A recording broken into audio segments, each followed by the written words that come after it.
Quand on a affaire à un objet qui arrive en fin de vie, ça veut dire qu'on n'a pas réussi à éviter l'usage de cet objet ou qu'on n'a pas réussi à le réparer ou à le réemployer.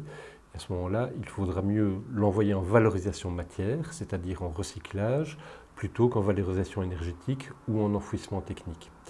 Cela permet d'économiser des ressources liées à des produits fossiles ou à d'autres ressources naturelles qui permettent de produire des plastiques.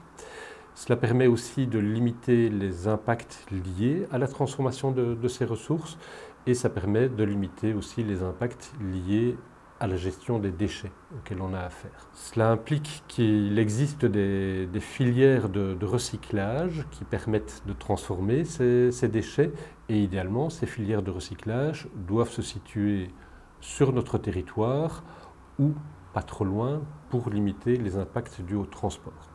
Au-delà de la faisabilité technique du recyclage, il y a également la viabilité économique et la rentabilité. Et là, il y a plusieurs aspects. Il faut pouvoir alimenter les unités de recyclage avec des flux qui aient des quantités suffisamment importantes et aussi des qualités suffisamment homogènes et constantes dans le temps. Et idéalement, il faut pouvoir garantir ces approvisionnements. En plus de ça, le produit recyclé qui va en sortir devra être attractif et on peut renforcer son attractivité par des obligations d'incorporation de matériaux recyclés dans des nouveaux produits. Alors le DSD et le pouvoir public jouent un rôle de régulateur. Donc, par exemple, on intervient dans les permis d'environnement des usines de recyclage, dans les agréments et enregistrements des collecteurs de déchets, également dans la sortie du statut de déchet qui va faciliter l'économie circulaire. On intervient également en termes de facilitateurs, soit de manière directe ou indirecte. Et donc je vais aborder quelques leviers. Le premier levier, c'est la responsabilité élargie des producteurs des emballages.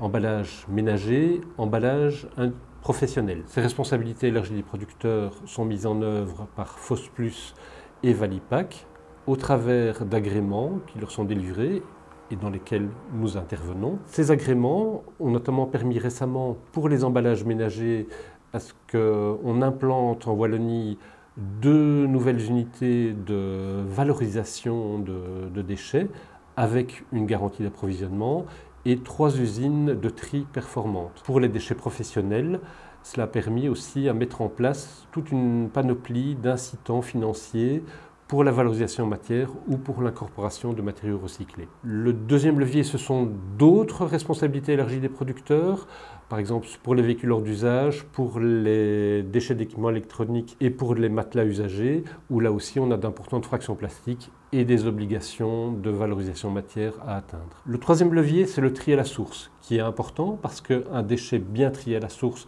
permettra d'alimenter les usines de recyclage avec des déchets de qualité constante. Et là, notre réglementation, le décret de 2023 et un arrêté du gouvernement wallon adopté en 2015 incite à effectuer correctement ce tri. Le quatrième levier, j'en ai déjà un petit peu parlé, c'est les obligations d'incorporation de matériaux recyclés dans des nouveaux produits. Ça existe au niveau européen dans le cadre de la directive Single Use Plastic. Ça va également apparaître dans les nouveaux règlements européens sur les emballages et déchets d'emballage et sur les véhicules. Le cinquième levier, c'est les transferts transfrontaliers de déchets, puisque j'ai dit qu'il était important de pouvoir alimenter préférentiellement les installations qui se trouvent chez nous.